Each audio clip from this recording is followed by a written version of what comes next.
Hey guys, how are you? Welcome to Jennifer Esquire Creations. This week we are doing a speed drawing. I'm super excited about this. I talked to you guys in my last video about how much I love Halloween and how much I love sugar skulls. And well, that was in a previous video, which you should totally check out. It'll be in the cards. But I've been doing a lot of, I've been really motivated, I should say, to do a lot of Halloween themed drawings. So I hope you like Halloween because you're going to see a whole lot of it on this channel. Please don't unsubscribe if you don't like Halloween. It'll be over soon. But anyway, I had this idea. A while ago, I drew an axolotl. I'll put the original axolotl drawing in the cards.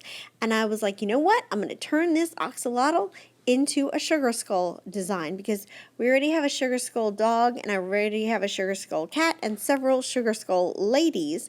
So I decided to create a sugar skull axolotl. Is it axoloti? Axolotl? I feel like I'm always pronouncing that wrong.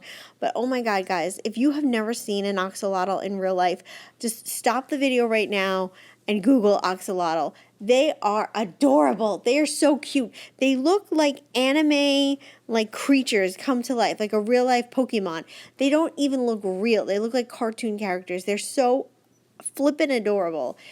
They're just so cute. Anyway, so I decided to take this one and Halloween it up a little bit and spookify it a little bit in a friendly way and make this sugar skull themed axolotl. And I went real crazy and I just did like a whole skeleton theme. Right now what you're seeing is, I'll explain to you guys real quick what I did. So in case you ever want to like fix up a drawing of yours, you have to do this with a layered drawing. It won't work with like a PNG or like just a flat. It has to be layered. So what I did was I went in and I took the ink layer and I copied it and pasted it to create a brand new duplicate ink layer. Then what I did was I used the fill tool to change all of the black lines to white lines. Then I created another layer and I colored the black in as a backdrop, and now I created another layer where I'm creating all these little bones. Now, guys, I'm just going to be honest with you. I did not Google the anatomy of an axolotl, so I'm not really sure if these bone structures are correct or anything. So you know, this isn't like, you know, legit accurate anatomy of an axolotl. It was more of just my interpretation of a cute skeleton on an axolotl. So just take that with a grain of salt. But I totally think that it came out adorable. And it's funny, so sometimes when I draw, I get like super duper detailed and I put tons of shadowing in. And if you guys have seen my previous video, which was the witch walking the spider, if you guys watch that one, I'll put that in the cards as well, putting it all in the cards. That had a ton of detail. I mean, there was layers and shadows and there's a lot going on. This is a more simple basic design. This is more graphic in nature, like less artistic and more graphic. Something just cute, and I really like the way that it turned out. I really hope you guys like the way it turned out as well. And do me a favor, if you do like it at the end, you could wait till the end, reserve your judgment. But if you do like the way it turned out on the end, then do me a favor and like this video and comment and let me know, like, oh, this turned out awesome, or oh, I don't really. You can even if you don't like it, you can comment. As long as your comments are constructive, like, well, you know, I think you could have done this better, or maybe you could have done these colors, or oh, this would have been cool. I don't mind constructive criticism. I think that sometimes when you're an artist, you need that constructive criticism. You know, you always want to be nice, you always want to be sweet and polite to your artist friends because they work hard on their art. But if you feel like they're doing something that they could improve upon, like, oh, I love your pictures, but, you know, you need to work a little bit on drawing hands, or hands have always been really hard for me. Like, if you notice, a lot of times when I draw, the hands are like in pockets or like behind their back or in weird ways, because hands are just challenging for some reason. I don't know if you guys are an artist. Tell me, do you have a hard time drawing hands? Another thing that I find particularly challenging to draw are noses. I don't know why or what it is about noses, especially like from the front. I don't know. They always tend to look weird. I feel like I don't have a good grasp on noses for some reason. So, I don't know. But for the color scheme or the color story. I like when people say color story. I've been hearing people say that more and more recently, like when they're talking about a makeup palette or they're talking about like a color scheme. That's the old-fashioned way of saying it. People have been saying color story, and I like that because it reminds me of like a story. You're telling a story with colors. You're telling a story. So the color story for this were very bright, vivid colors, but I also opted for like very Halloween kind of colors with the yellows and the oranges and the greens and the purples. I did put that little pop of pink in there, and that's going to show up as a special surprise later. You guys will see what I do with that pink. But I do like the way that this turned out. I feel like the end of the day, it came together nicely, and I feel that it was fun. Now, when I do my speed drawings, I try my best to leave in most of the process. And the reason I do that is for a couple of reasons. A, in case you guys want to draw along and in case you guys want to like know how I did a certain technique, I like to keep that stuff in for you guys. Because I know I've gotten comments before where people have said that they've like learned some techniques from me. Not that I'm an expert. I never went to art school. Just picking it up as I go along. I did read some art books a while ago, and they taught me a lot. So I highly suggest getting art books. Like if you're into comics, they do like comic drawing books. If you're into manga, they do like manga drawing books. And I read a lot of manga books, so I learned some tips and tricks from them. So I can't say I'm like not educated. I did learn from books, but a lot of stuff I just figure it out as I go along. But the reason I leave it up also is because I want you guys to see that I'm not perfect. Like a lot of times I'll like draw a line like 5 times because I just can't get it right for whatever reason. Or like I will create something and I'll be like, oh, this looks like crap. And then I'll just erase it and start over again. And I think that it's important to know that like that's part of the process. And if you're an artist and you're trying to create something, and especially if you're like somebody who is maybe just learning how to draw, maybe not the best at it yet, it's okay that you have to draw a line 5 times. It's okay that you draw something and you just don't like the way it looks and you want to start over again. Like that's part of the process. And a lot of times when I create, that does happen. When I drew the witch last time, my last video was the witch walking the spider. I said in that video that pretty much came out exactly the way I pictured it. Like in my head, what I pictured in my head came out pretty much almost exactly on the paper. And that almost never happens. Usually I'll have an idea of what I want to do, and then once I start drawing, it totally goes in a different direction. And that's usually what happens, because once I start creating, I'm like, I don't like this, or sometimes, guys, I'm just going to be very honest with you, it's just too difficult or challenging for me to draw something that I want to draw. Like I just can't get the pose right, or it just doesn't look right. So I have to I have to modify it to make it work better. You know what I'm saying? So, yeah, so with the witch, she turned out almost exactly. The only difference is originally her dress was going to be purple, and I changed it to like that goldeny, pumpkiny kind of harvest yellow color. And that was the thing. But if you watch this axolotl, I did a lot of different things with him. There was a lot of different design choices, and eventually I do like the way that it turned out. And I just kept playing with it, trying different things, throwing different colors together. And that's kind of like what it is. You just have to kind of keep throwing things together. And if you see another trick that I use frequently, and I don't know if you consider this like a smart thing to do or like a cheaty thing to do, and you guys can let me know in the comments how you feel. But if you see the eyes and the little vines going down, they're not symmetrical at all. And I tried to make them symmetrical, and sometimes I have a problem with symmetry. I don't know what it is, but it's hard for me to get things exactly the same way.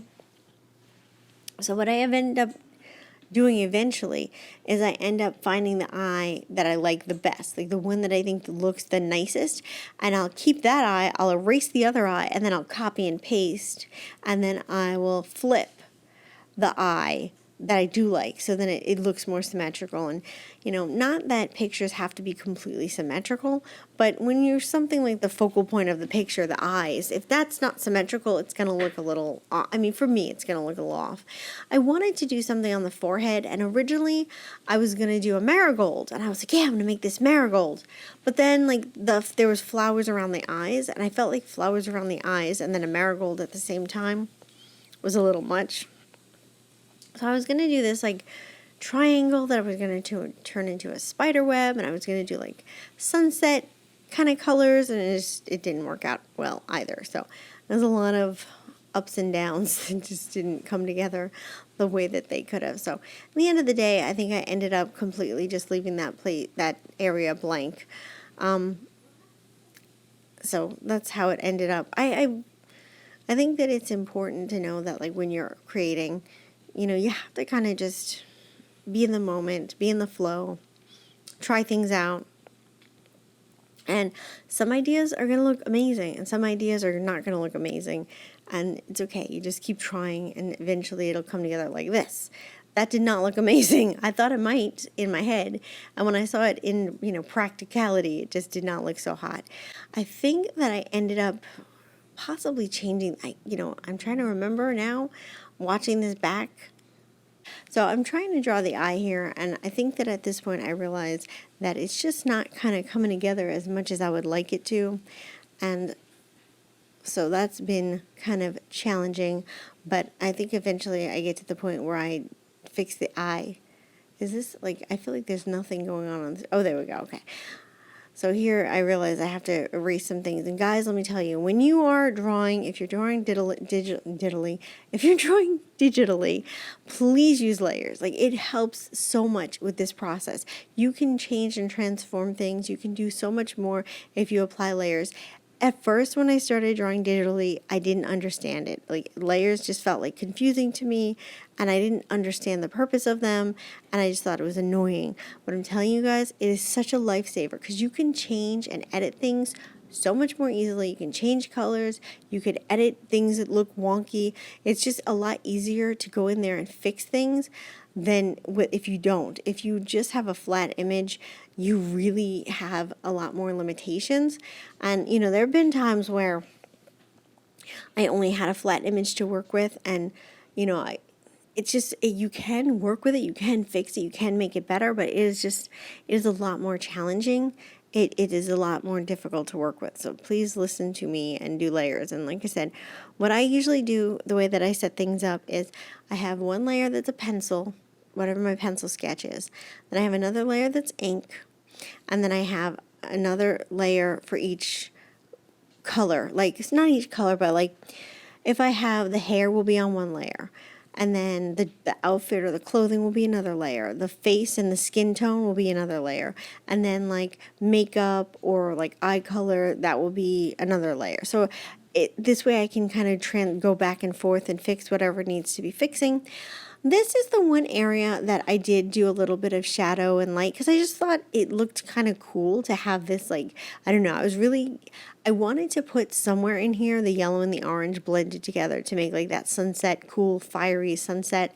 And so this is the area that it happened. And if you guys have access to a digital software, try to explore with the blend tool because I'm telling you guys, the blend tool has upped my art game like nobody's business. It really has helped me to make better quality art, and it makes everything so seamless. Back in the day when I would draw and I would do shadows and stuff, I didn't blend them. I would just do the shadow and it was a harsh line. And it's funny to look back on your art. It's so funny, you guys. Sometimes I'll find stuff that I did 10 years ago and I'll be like, oh my God, I cannot believe that I thought this was good. What the hell was I thinking? But at the time, you're doing the best you can. And, I think that in a way that's kind of a fun part of the journey is to see how far you advance. And I love when I'm going on Instagram And by the way, you guys should follow us on Instagram. It's going to be linked below, but it's Jennifer Esquire Creations. We do really fun Instagram posts. We do fun things talking about the different products we have in our Etsy shop. By the way, you're going to be able to find this little guy on different products in our Etsy shop.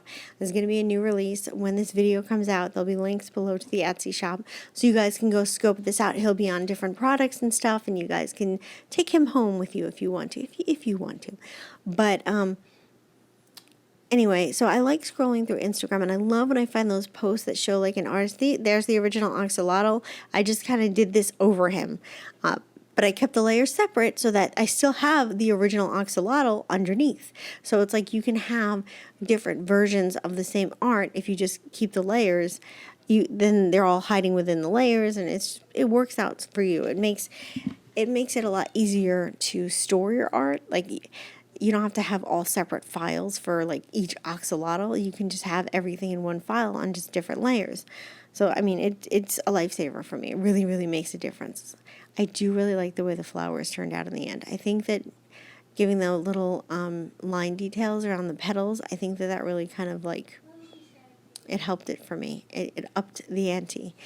Anyway, what was I going to say to you? Anyway, so I love scrolling through Instagram, and I love finding those posts that show artists' progression, like 2014 versus 2019, and you see like that they have so much raw talent, and they have so much like of a gift, and then like you just see the progression and how amazing that is, and like that is such a nice, cool thing to do. If I find some of my old art, maybe I'll do that on our Instagram. I'm definitely going to look and see if I can come across some. But a lot of my old art, like the really old stuff, obviously is not digital, but I will see if I can find some and take some pictures of some art that was like just not as great. It's a little embarrassing. There you go, guys. This is pretty much it. I really hope that you guys like the way he turned out. Like I said, if you want to find him on products, you can click the link below to our Etsy shop. Don't forget to follow us on Instagram, because we do all sorts of fun posts and stories. And, you don't want to miss out on that. Do me a favor and let me know what you think of this video. If you enjoyed it, give us a thumbs up. Believe it or not, guys, it really helps out the channel. And if you're an artist or you know an artist, do them a favor and share. Sometimes people don't have money, and sometimes people can't afford to purchase art, and that's okay. But, sharing somebody's video or liking their post or telling a friend about something that you think that they'd be interested in, that makes a huge deal to an artist. An artist needs friends and family to help spread the word about their creations. So if you know an artist that you want to help out and you don't want to necessarily spend money, that is a great way to help out the artist. And yeah, so that's pretty much it. Thank you guys so much for spending time with me today. I really enjoyed sharing this speed drawing with you. And do me a favor, guys, comment below what other kind of Halloween-y things you would like me to draw, because I'm very interested in drawing more Halloween stuff. I love Halloween, and I'd love to draw something that you guys request. So yeah, comment below and let me know.